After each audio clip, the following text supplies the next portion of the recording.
The first accessory digestive organs that we're going to be looking at today is going to be the liver. And if you see on here, liver is the largest gland of the body.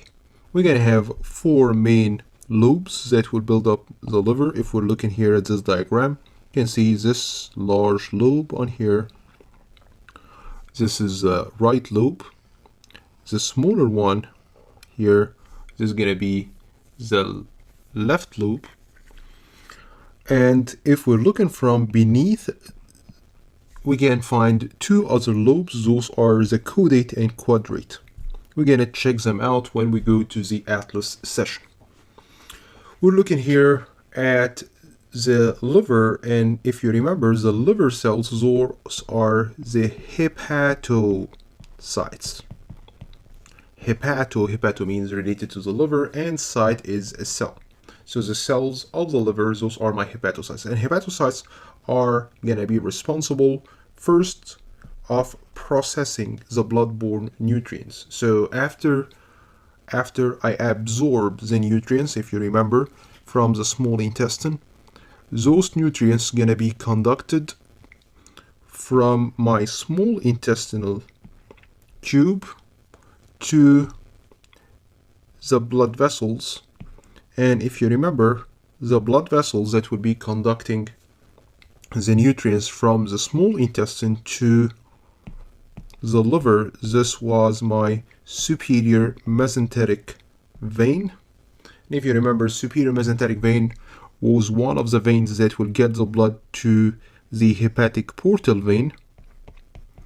And the hepatic portal vein will deliver the blood carrying those nutrients to the liver. And this is where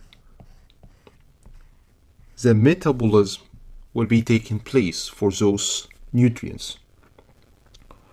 Another function for my hepatocytes, my liver cells, is to store the fat-soluble vitamins. What are the fat-soluble vitamins that we know?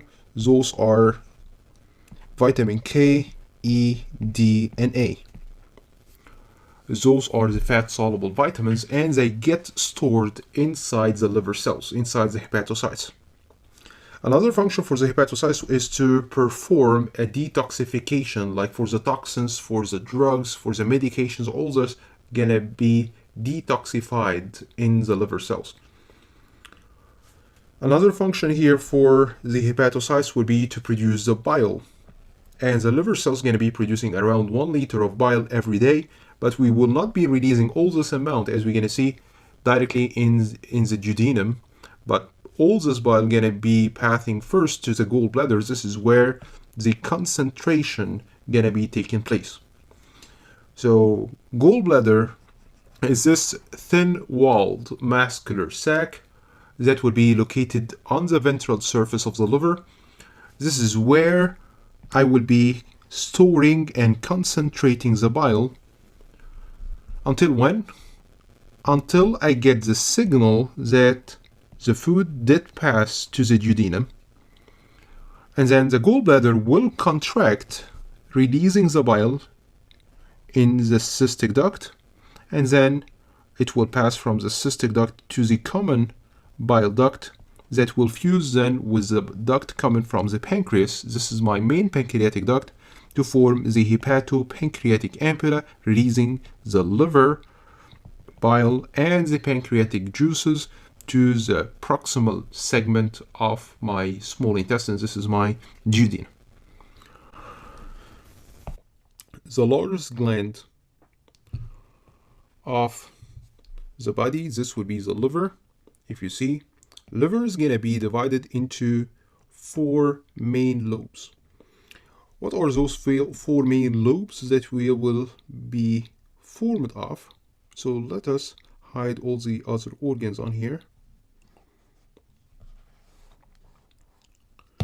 Looking deeper to the structure of the liver, what we can see that the liver is going to be divided into 4 lobes. One large lobe is going to be on the right side. This would be my right lobe. One going to be on the left side, which is going to be much smaller in size. This is my left lobe. We will find 2 other lobes, but I need to look from underneath for me to check here those other lobes. What we can see on here is the caudate lobe, or the lobus caudatus. Just above my gallbladder, we can see another lobe of the liver. This is my quadrate lobe. So again, what are the 4 different lobes on here? This would be part of my right lobe. This would be part of my left lobe. This is a caudate, and this would be the quadrate just above the gallbladder. Let's check here. How will I be connecting the liver to the small intestine? You see on here, one of the major functions of the liver is to produce the bile, and the bile is going to be secreted from the liver cells through 2 main ducts. Those are my hepatic ducts. I have right hepatic duct, left hepatic duct. Both will fuse together and will form the common hepatic duct. Common hepatic duct will conduct the unconcentrated bile to the gallbladder. This is where it's going to become concentrated. Whenever you receive food in the proximal part of your small intestine, the duodenum, the gallbladder will contract and will be releasing now the concentrated bile to travel in the cystic duct and then in the common bile duct. If you see on here, the common bile duct will fuse with the duct of the pancreas. This is what we call the pancreatic duct, or the main pancreatic duct. So both the common bile duct and the pancreatic duct both will be forming together what we call the hepatopancreatic ampulla.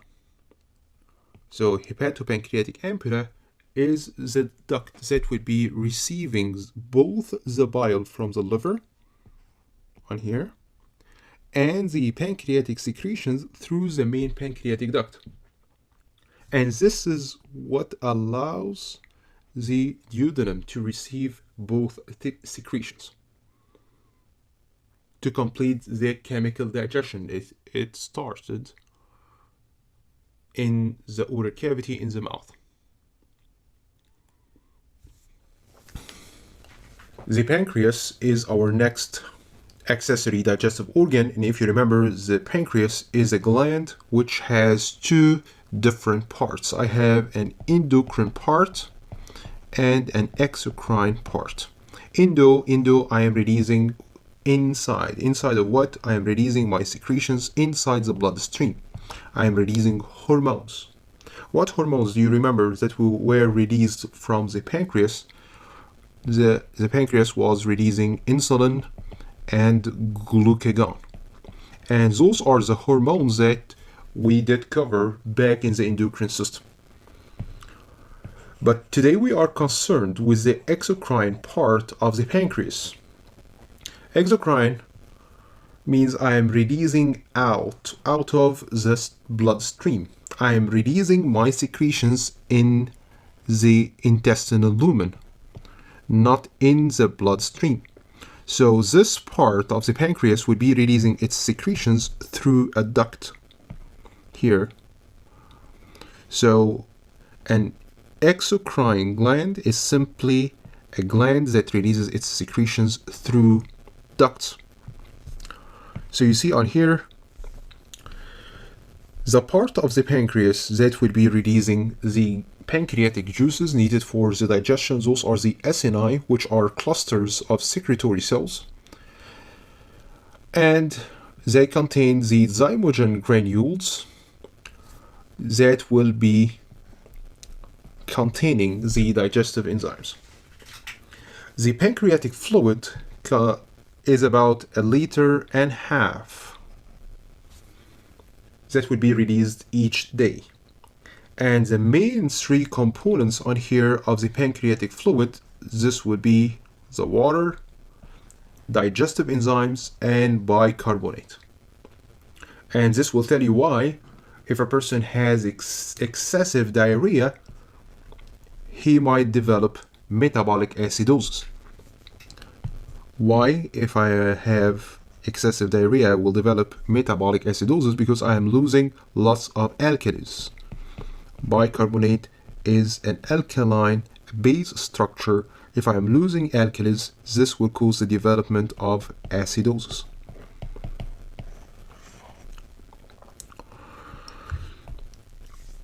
You see on here, this is how the pancreas is going to be releasing its pancreatic secretions in a duct. So I would consider this part the acini of the pancreas. Those are exocrine glands. They would be releasing their secretions in ducts. The main duct on here of the pancreas will be conducting the pancreatic secretions, and it will fuse with the common bile duct coming down from the liver and the gallbladder, like this. And the main pancreatic duct with the common bile duct will form together the hepatopancreatic ampulla, which is going to be guarded by a sphincter. As we've mentioned before, this was the hepatopancreatic sphincter.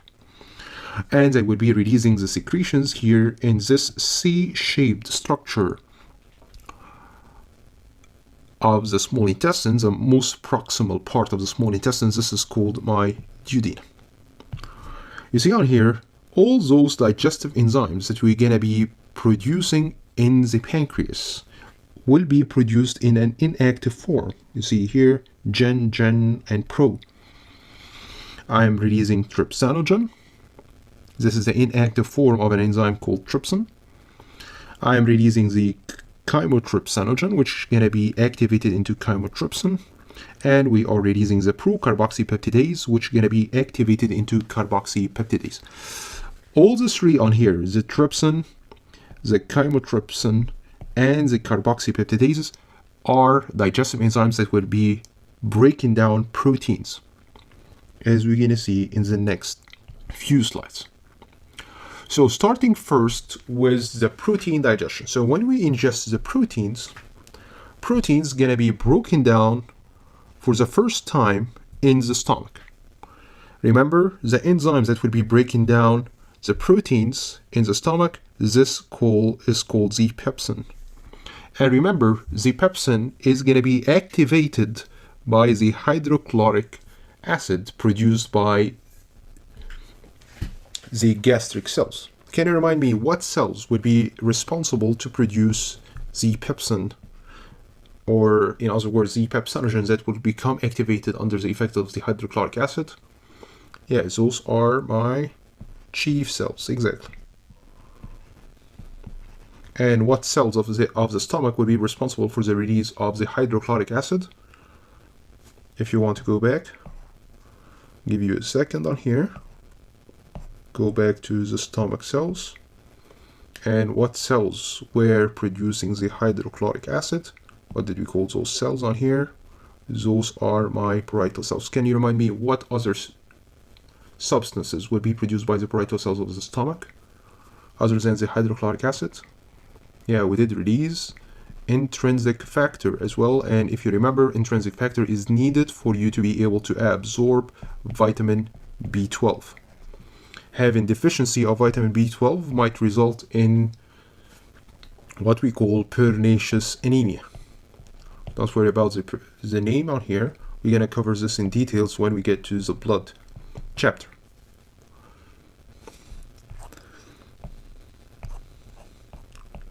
Alright, so again, we started the digestion, or the chemical digestion of the proteins under the effect of the pepsin, which has been activated under the effect of the hydrochloric acid. Those proteins will become large polypeptide chains, those large polypeptides are going to be broken down by the pancreatic enzymes. And if you remember, what are the three pancreatic enzymes that will be responsible for the breakdown of the proteins? We have the trypsin, we have the chymotrypsin, and we have the carboxypeptidase. And remember, the activation of those enzymes gonna be taking place inside the duodenum. No activation of the enzymes will be taking place inside the pancreatic ducts. Because if you did activate those enzymes in the pancreatic duct, in the pancreas, this will cause an autolysis. I will be breaking down the pancreas itself. So why this normally doesn't take place? Because simply those enzymes will not become activated unless they get exposed to the membrane-bound enteropeptidases. Those are the enzymes located inside the duodenum. So what starts the activation of the pancreatic digestive enzymes? Gonna be the enzymes located in the small intestine. So no activation will ever take place on the outside in the pancreas for me to not digest myself. You see on here, again, 3 enzymes released from the pancreas that will be breaking down the large polypeptide chains into small polypeptide chains. Those are the trypsin, chymotrypsin, and the carboxypeptidase. Those small polypeptides will be broken down by another set of enzymes that will be released from the small intestine. Those are called the brush border enzyme, and those are like the aminopeptidase, carboxypeptidase, and dipeptidases. What will result from the digestion of those small polypeptides under the effect of the brush border enzymes? I will be producing amino acids. And those amino acids are the building blocks of my proteins. Let's check on here. How would you be able to conduct those amino acids from the small intestinal lumen to your blood, to your circulation? Let's check on here.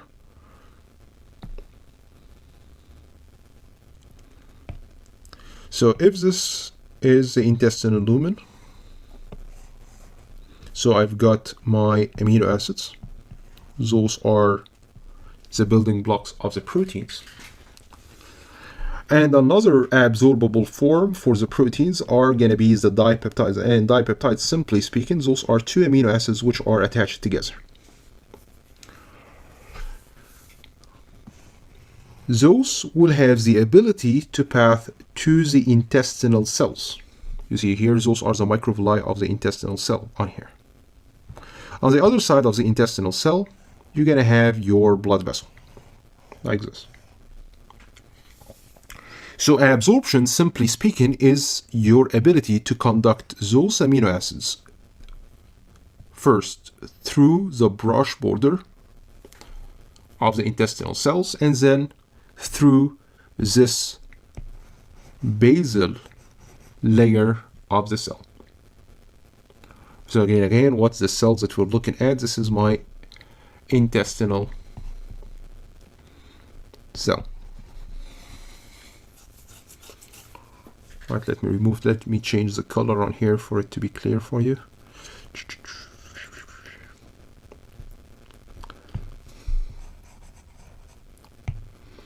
This is my intestinal cell. Alright, so the transport of the amino acids from the intestinal lumen to the intestinal cells through the brush border side, this will take place by co-transport with sodium. The same concept like what we've seen back with the urinary system. If you remember, sodium did allow the transport of organic nutrients back in the proximal convoluted tubules by co-transport. So again, the transport here of the amino acids from the intestinal lumen to the intestinal cell gonna be taking place by co-transport with sodium. Compared to the dipeptides, they will be transported from the intestinal lumen to the intestinal cell by co-transport with hydrogen. So what I've got inside my intestinal cell now, I've got amino acids or dipeptides.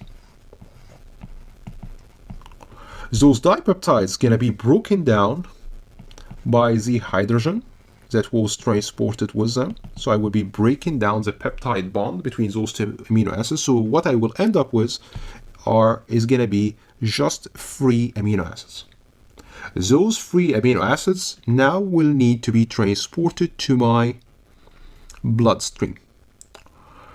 I have channels on here that will allow this to take place.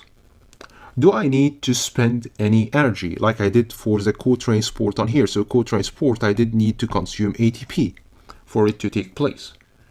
Do I need to spend energy to consume ATP in order for this transport to take place, moving from the intestinal cell to my blood? If you know that inside the intestinal cell, we're going to have a much larger concentration of amino acids compared to my bloodstream. You think you will need to spend energy to consume ATP? No. You're going to just need to have channels that will allow those amino acids to pass. Or, in other words, carriers, because channels will not be large enough to conduct those amino acids. All right, so we need carriers on here, and those carriers or transporters will allow the amino acids to travel down the concentration gradient. They will be traveling from high concentration gradient to low concentration gradient, and this is what we call a facilitated diffusion.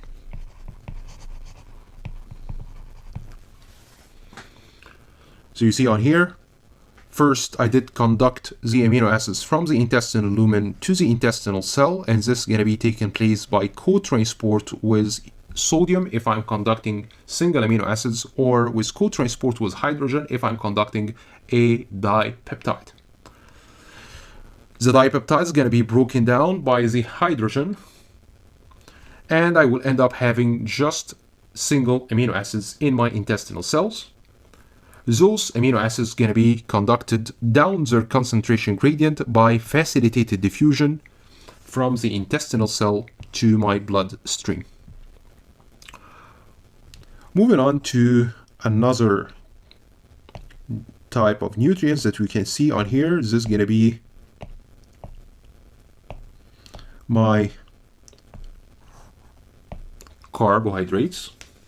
The carbohydrate digestion is gonna start in the oral cavity, if you remember, and this was under the effect of the salivary amylase.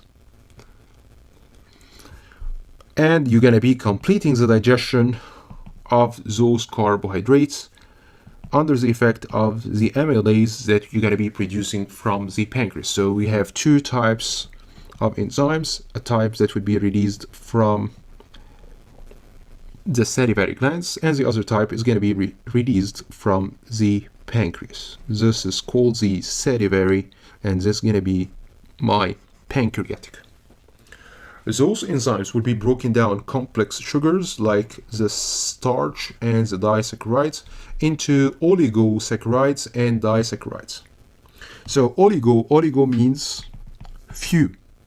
So I am formed here of few sugar groups attached together.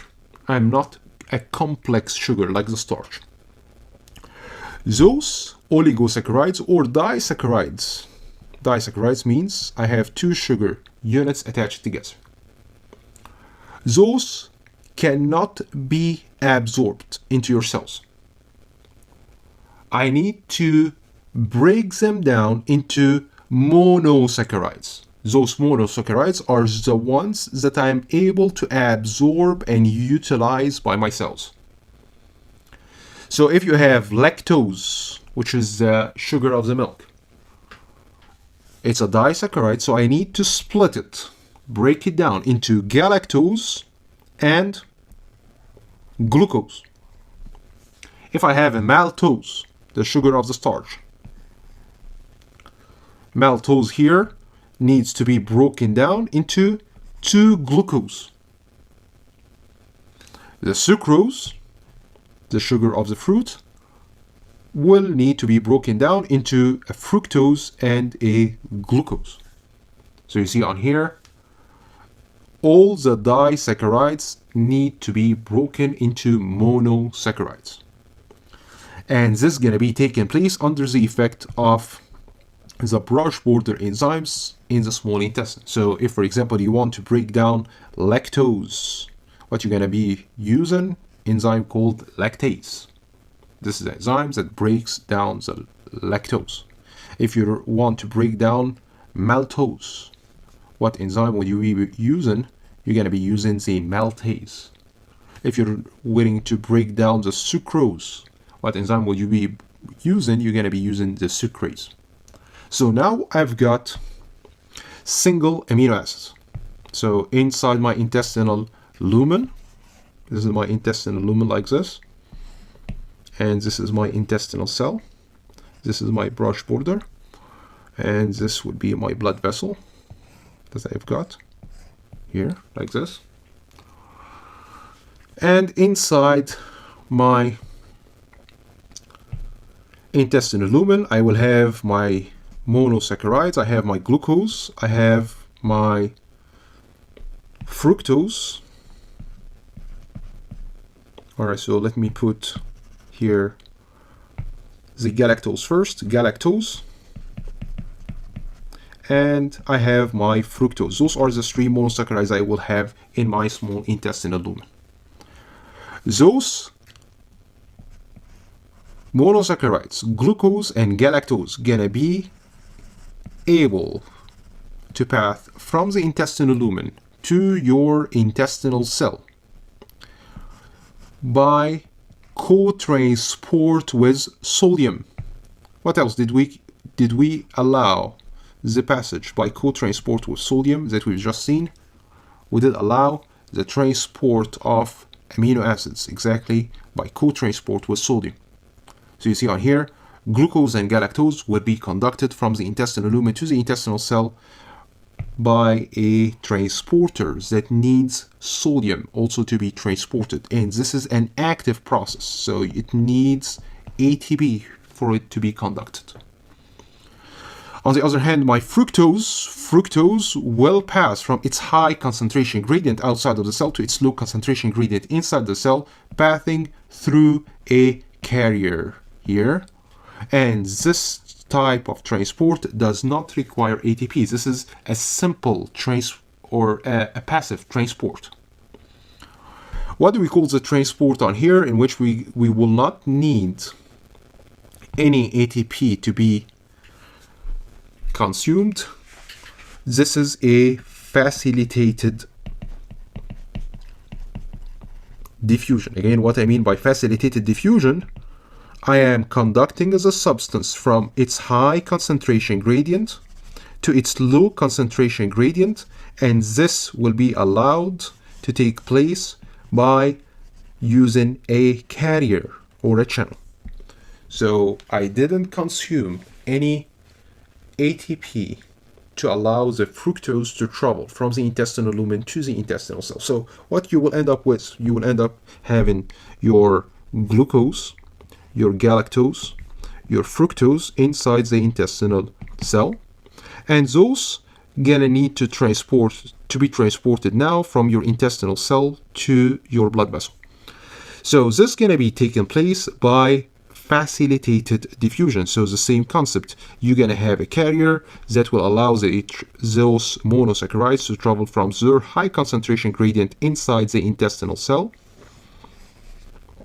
to their low concentration gradient within the blood vessel. Do you require any energy for this transport to take place? You don't. I don't need to consume any ATPs. This is a diffusion. This is a passive transport. Moving on to our next type of nutrients, this will be the fats. The fat, in order for it to be digested, if you remember, it needs first to become emulsified. And if you remember what is meant by emulsification of the fat, I did start by having those large fat particles. And if you remember, if I have digestive enzymes responsible to break down the fat, they won't have much exposure to the fat particles. So those are the sites where I have some exposure to the enzymes. So in order for me to have an effective digestion, you need to divide those fat particles into smaller sized particles. And as you divide those large fat particles into smaller ones, you're going to have much better exposure to the digestive enzymes responsible to break down the fat. And this is what we call the emulsification of the fat. So who will be performing the emulsification of the fat? This is going to be the bile released from the hepatocytes. So the bile salts here conducted from the liver will be emulsifying the fat, and this is the first step in the fat digestion. After I emulsify the fat, where would I get those enzymes needed for me to break down the fat? You're gonna get those enzymes from the pancreas, from the pancreatic secretions. Those are the pancreatic lipases.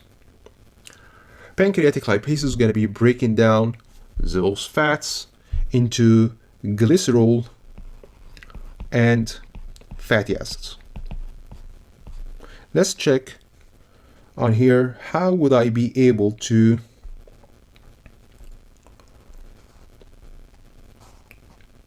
absorb those fats? So you've got here your intestinal lumen, and this would be your intestinal cell, so brush border. And this would be not your blood vessels, this is going to be your lymphatic vessel. We don't conduct the fats directly in the blood, but we're going to conduct the fat particles to the lymphatic vessel.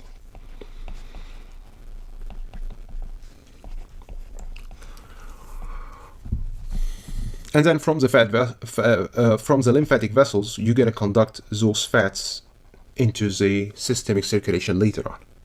But initially, the fat's going to be conducted into the lymphatic vessels.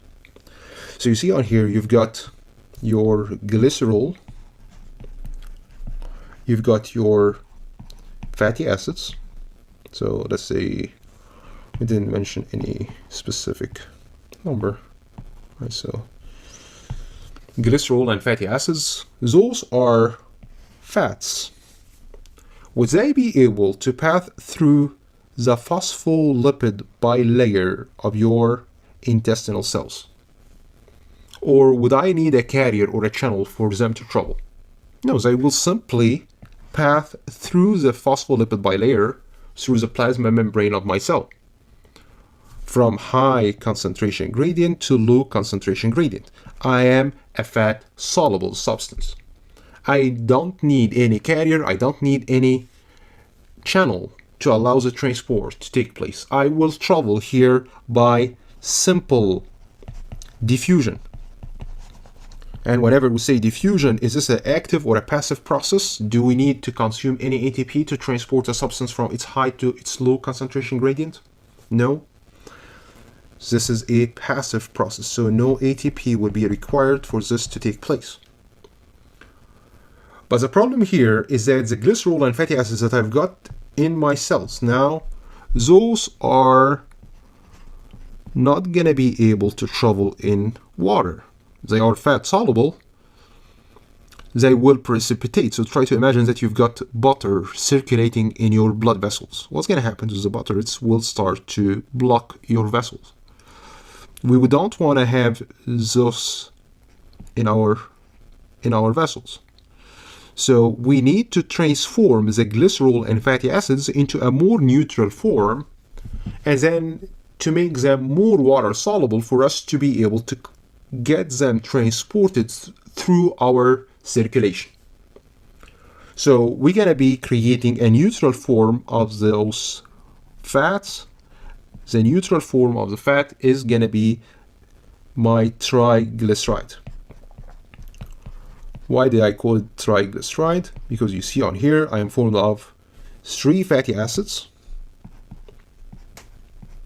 Those are my fatty acids. And attaching those fatty acids to glycerol. So 3 fatty acids to glycerol, this would be my triglyceride. The triglycerides are neutral, but they are not yet water soluble. So you still cannot transport them through your circulation. You need to add something which will be polarized, like proteins, for example. So what will I be doing? I will be adding triglycerides to proteins which have charges on them. And when you form a complex between those triglycerides and the proteins, all this together is what we're going to call my kilomicrons. So let me remove this on here. Those again are called all together. Those are my, all right, kilomicrons. Can you imagine how big are the kilomicrons? What do you think? Are those small chemical structures, small chemical compounds, or huge chemical compounds? If I'm telling you I am formed of triglycerides, which are actually fatty acids and glycerol attached together, and you're going to be adding proteins to those triglycerides, you are formed of many triglycerides, many proteins attached together to form the kilomicron. So I have a very huge size. So would you be able to conduct all this large chemical complex by a diffusion through the plasma membrane? No, you cannot. Why? Because you have particles which are not lipid soluble. It's protein parts. So they cannot be transported by simple diffusion. And we don't have a carrier or a channel to allow the transportation of those huge complexes. So what we're going to need to do is a transportation of the kilomicrons by exocytosis. You're going to be accumulating the kilomicrons in vesicles, and those vesicles are going to be traveling to fuse with the cell membrane. And when they fuse with the cell membrane, now the kilomicrons are going to be released to the outside in your lymphatic vessels. Now I've got the kilomicrons in the lymphatic vessels. Those kilomicrons will be circulating from the lymphatic circulation to my blood circulation for me to use this fat to produce energy by some cells, or to store the fat in the adipose connective tissue if I don't need this excess energy. Moving on to our last type of nutrients that we're going to be digesting, and this is going to be the nucleic acid. Nucleic acids digestion going to be taking place under the effect of the pancreatic enzymes, and those pancreatic enzymes are my ribonucleases and deoxyribonuclease. Ribonucleic acids, this is my RNA, and my deoxyribonucleic acid, this would be my DNA.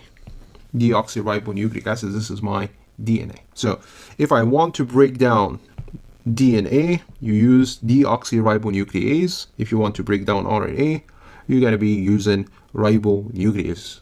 Do we eat DNA and RNA to break them down by digestion? What do you think? Do we ingest DNA and RNA? Yes, of course. Any cell that we are ingesting, whether it's meat, so you are ingesting the nucleus of the cow, so you've got thousands and thousands of copies of the genetic material of the cow, of the chicken, of whatever. So we are ingesting lots of DNA and RNA in our food. Those DNA going to be broken down again by deoxyribonuclease from the pancreas, and the RNA going to be broken down by ribonuclease. If you remember this structure of the DNA and RNA, the building blocks were nucleotides. And if you remember, the nucleotide is going to be formed of 5 carbon sugar. Attached to this carbon, we're going to have a base, either adenine, guanine, thymine, cytosine, and so on. And also attached to this 5 carbon sugar, we're going to have a phosphate group attached to it. So the 3 building blocks of my DNA and RNA are going to be either a ribose or a deoxyribose sugar, a 5 carbon sugar, a base, and a phosphate ion. Those are the building blocks of the nucleotides that are building up my DNA and RNA. So those structures are going to be absorbed in the intestinal cells by active transport, passing through membrane carriers. And they will also be transported here by the capillary blood vessels in the villi for them to be transported in the hepatic portal vein for the liver to metabolize those nutrients. The last digestive organs that we are discussing in this session, this is going to be the large intestine. The large intestine is not essential for life. The large intestine main regions would be the cecum, the colon, the rectum, and the anal canal. If you remember, the large intestine is going to be receiving the undigested and absorbed part of the food from the ileum, which was the distal part of the small intestine. In the cecum, which is a pouch-like structure that will be attached to the vermiform appendix on here, as you see on the diagram. This is the vermiform appendix. You see on here the junction between the ileum and the cecum, the pouch structure on here. This is my cecum over here. The junction between the ileum and the cecum is called the ileocecal valve. This maintains a unidirectional movement of the feces from the small intestine to the large intestine and prevent the backflow from taking place, or the backward movement. The cecum will then be conducting the stools to the colon, and the colon is going to be divided into the ascending colon. It's going up, and then the transverse colon on here, and then the part that travels down, this would be the descending colon. And then I have this S-shaped part of the colon. This is called my sigmoid colon. So again, first we did start with this pouch-like structure that would be receiving the feces from the small intestines. This is the cecum. Then we're going to have the ascending part of the colon, then transverse, and then descending. That will conduct the feces to the S-shaped part of the colon. This is called the sigmoid colon. And then you see on here, this straight part of the colon is going to be the rectum. If you remember, recta is straight. So the straight part of the colon here is going to be the rectum. The most distal part of the large intestine is going to be the anal canal, and the anal canal is going to be surrounded by the external anal sphincter. And the external anal sphincter, you see on here, this is going to be under voluntary control because it's going to be a skeletal muscle. The opening of the anal canal that will be conducting the stools to the outside, this is going to be the anus. Something I want you to notice on here, what do we call this curved part, or this junction between the ascending and the transverse to the descending colons? we're gonna call those are the colic flexures. So we're gonna have one on the right side. This is gonna be my right colic flexure, or another name for it is gonna be hepatic flexure. Why do we call it hepatic? Hepatic because it's on the same side as the liver. And we have the left colic flexure, or the splenic flexure. Why do we call it splenic? Because this is on the same side as the spleen. So we're gonna call this is hepatic, this is splenic flexures. All right, so let me remove all this on here.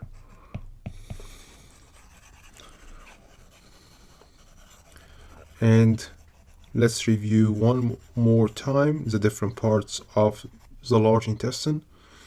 Large intestine will start with this pouch-like structure, cecum. Attached to the cecum is going to be vermiform appendix. Then we're going to have ascending colon, then transverse colon, descending colon, sigmoid, and rectum. After that, we're going to pass through the anal canal. Anal canal conducts the stools to the outside through the anus. Right colic flexure, left colic flexure. Again, another name for the right colic flexure is going to be the hepatic flexure. For the left colic flexure, we're going to call it the splenic flexure. Alright, so what are the digestive processes that will be taking place in the small intestine? What do you think? Do we perform any chemical digestion? What do you think? Yes, yeah, and what's going to be responsible for the chemical digestion in the small intestine? First, pancreatic secretions. Next is going to be, the bile from the liver and the brush border enzymes.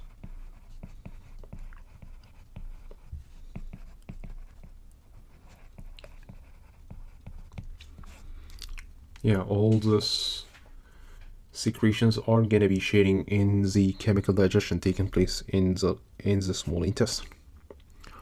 How about absorption? Do I do any absorption in my small intestine? Yes, of course. Most of the absorption takes place in the small intestine. Do you have any propulsion? Yes, and remember two types of movements that will be taking place in the small intestine. We've seen peristalsis, and we have segmentation. Peristalsis and segmentation, the type of movement that takes place to allow the propulsion is going to be the peristalsis. Compared to the segmentation, it shares in mechanical digestion. Alright, so moving on to the straight part of the colon, this is going to be the rectum, which is going to be followed by the anal canal, which has two sphincters, internal anal sphincter and the external anal sphincter. The rectum has 3 rectal valves, and this is how they are going to be located in the rectum. If this is my rectum on here, you've got 1, 2, 3 rectal valves like this. You see those rectal valves are going to be holding the stools from moving downward, and they will allow in the same time the gases to travel to the outside. So not with every time a person is going to be passing gases to the outside, he's going to be allowing the stools also to move. So what holds the stools when a person passes gases to the outside are going to be those valves. Again, what do we call the valves of the rectum? Those are the rectal valves. Down in the anal canal is going to be the last segment of the large intestine, which is going to be guarded by 2 sphincters. Again, internal is always in voluntary. involuntary. So what type of muscle do you have which gonna be controlled by involuntary mechanism? Is gonna be your smooth muscles. So smooth muscles here are gonna be under involuntary control. Compared to the external, those are going to be under voluntary control. And remember, if I'm under voluntary control, I have the somatic nervous system controlling those muscles. So those are going to be skeletal muscles. Two sphincters, internal under involuntary, internal under involuntary. It's going to be formed by smooth muscle tissue. Compared to the external, is going to be under voluntary control. This is going to be formed by skeletal muscle tissue. What are the different functions here of the large intestines? The large intestine would be performing absorption. If you remember back from our first session in the digestive system, we mentioned that absorption of vitamins, water, electrolytes would be taking place in the large intestine. And remember, why didn't we absorb those vitamins up back in the small intestine? Because simply they will get formed in the large intestine by the intestinal bacteria. So the bacteria living in the large intestine are the ones that will be producing the vitamin B and vitamin K. Also, another function here for the large intestine is to allow the propulsion, and this is a major function for the large intestine, is to allow the propulsion of the feces towards the anus to allow the defecation to take place, which is the release of the waste. Colon is not essential for life. You will hear a person who got cancer in the colon, so they did perform a partial or a total removal of the large intestine, and they will have a colostomy, getting this undigested, unabsorbed part of the food to the outside on the outside through an opening in the skin. So colon is not essential for life. Defecation is a mass movement of the feces into rectum, and this is gonna be initiated due to the distension of the rectum. So whenever I've got stools in here, those stools will be stretching the rectum. And remember, smooth muscles, once they get stretched, they will respond by performing a contraction. So as a reflex, the rectum will contract and the internal anal sphincter will be dilating. And at this point, what's going to happen?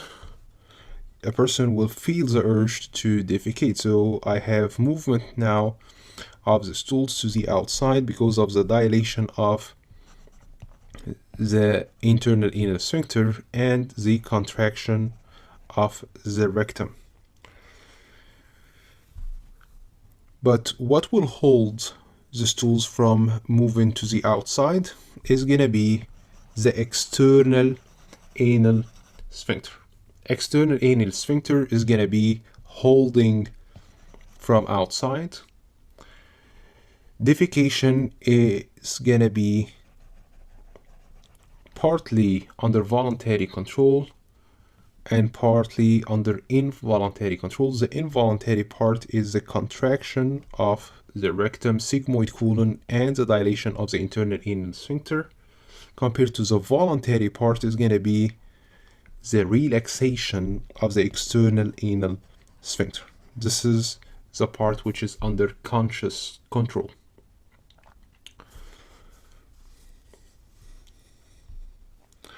Moving on to the homeostatic imbalances that would be related to the digestive system. First homeostatic imbalance is going to be the GERD, gastroesophageal reflux disease. And if you see on here, the junction between the esophagus and the stomach, remember, the esophagus is allowing the food to travel through this cardiac sphincter and it's going to be surrounded by the cardiac region of the stomach. If you remember, once you pass the food down from the esophagus to the stomach, this cardiac sphincter is supposed to close. If I fail to close the lower sphincter of the esophagus that separates the esophagus from the stomach, what happens when the stomach starts to contract and release the acids? Those acids would be moving from high pressure within the stomach to low pressure within the esophagus. And if you remember, what kind of epithelium do I have in my oral cavity covering my pharynx, covering my esophagus? If you remember, those parts are going to be exposed to lots of irritation, so I did need a highly protective type of epithelium, and this highly protective type of epithelium is going to be the stratified squamous epithelium. This stratified squamous epithelium, will it be able to tolerate the highly acidic medium it gets exposed to? Hydrochloric acid is coming up from the stomach, and this will cause the deterioration of the epithelium. But why didn't you affect the gastric mucosa? Why the mucosal cells of the stomach will not be affected by this highly acidic medium, by this hydrochloric acid? Because simply all the rest of the gastrointestinal tract, starting from the stomach all the way to the anus, will have a type of epithelium that has the ability to produce mucus protective layer. This is my simple columnar epithelium. So I don't have a direct contact between the hydrochloric acid and my cells. So the hydrochloric acid is not going to be deteriorating my simple columnar epithelium. But if this acid did travel up into my esophagus, it will have a direct contact with the epithelial cells, causing the deterioration and irritation of those cells. So what's going to happen as a result of this irritation? Chronic irritation will directly lead to a cancerous transformation of the epithelial cells. So first, the cells will try to have some modification. So I will try to create another type of epithelium to replace the original type. I will try to create simple columnar, try to produce some mucus, but I will not be that effective. And as I keep irritating those cells, this recurrent irritation will lead to cancers. Cancer in the lower esophagus. Moving on to gastritis. Gastro is stomach, itis is an inflammation. So gastritis, simply speaking, is an inflammation of the stomach. This might be caused if you did deteriorate here the mucus covering of the epithelium. If I did breach the mucosal barrier on here. So if I have gastritis, which has not been treated, so I did not treat the gastritis, this gastritis might lead to a more serious problem, which gonna be the peptic or gastric ulcer. So you see on here, as if I did digest my own stomach. So what do you have in your stomach? You have hydrochloric acid, you have the pepsinogen, which is going to be activated into pepsin. This pepsin and hydrochloric acid are digesting like all the meat that you're eating. So which one will be thicker, like a burger patty or the wall of your stomach? The burger patty is much thicker. How come would you be able to digest the burger and you will not be digesting the wall of your stomach? Simply because you have mucus barrier covering your stomach epithelium. You have this mucosal barrier. If you don't have a mucosal barrier, the hydrochloric acid, the pepsin, will also digest the wall of your stomach as what you're eating. So what might cause a disruption of the mucosal barrier?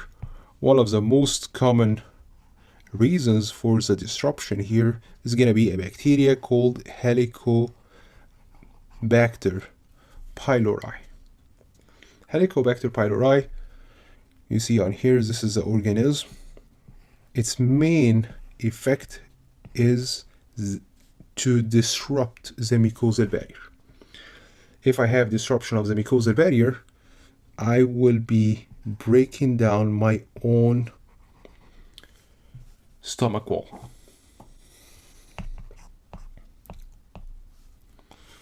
Moving on to another type of homeostatic imbalances that would be related to the digestive system. Having inflammation of the liver. So can you remind me what's the liver cell is called? Yeah, this is called my hepatocyte. So if I have inflammation of the of the liver, this is going to be hepatitis. Hepatitis might be due to infection by a hepatitis virus. Hepatitis virus are going to be either A, B, C, D, E, or even F. We have 6 different types of hepatitis viruses. Those viruses will cause the inflammation. Some of them will cause an acute inflammation, which the body can resolve, and some of those viruses will cause a chronic inflammation, which will cause a slow destruction of the liver over years, which will not be noticed until I have a major destruction of the liver cells to the extent where I'm not able to rebuild up the liver. Cirrhosis is this yellowish discoloration, and this would be due to either chronic hepatitis, so you've got hepatitis B or hepatitis C infection, but most common reason for cirrhosis in the US is going to be alcoholism. So consumption of large amounts of alcohol for years will lead to the chronic destruction of the liver. This chronic destruction is going to be what we call cirrhosis. Why will it look yellow? Because of the accumulation of fat in the liver. Fatty fibrous liver, this will have a very low activity. So I will have major depression in all the activities of the liver. Moving on to our last set of homeostatic imbalances related to the digestive system. Those are the cancers, and most common types of cancers related to the digestive system. Those are going to be the colon cancer and the stomach cancer. The problem here with those types of cancer is that they will not be manifested early in the disease. They only gonna have late manifestations in most of the cases. The problem also with the colon cancers is that they will be metastasizing to other organs. And one of the most common sites for a colon cancer metastasis is going to be the liver. So some people will not be manifesting with a colon cancer, although the main issue they have is a colon cancer, but they will manifest with its metastasis in the liver. If you remember, why do you think I would have the liver as the most common site for metastasis of the colon cancer? If you remember, colon is either going to be drained by superior mesenteric vein or inferior mesenteric vein. And remember, those two veins are draining the large intestine in my hepatic portal vein. and the hepatic portal vein will be conducting this blood to what organ? Yes, exactly, to my liver. So if I have cancerous cells on here, those cancerous cells of the colon might be traveling through the venous drainage, and they will start to form new cancerous clusters of cells inside the liver parenchyma, affecting the liver. Even they might show symptoms of liver destruction before they show symptoms of the primary lesions. How can we resolve this problem with the colon and the stomach cancers? Prevention is much more important and much more effective than treatment in those cases. So we usually try to have regular medical examination, perform a lower endoscopy for patients with family history of colon cancers, especially for males at 50 years of age. It's not common to perform an upper endoscopy to check for stomach cancers in the US, but it's more common in other countries like Japan, for example.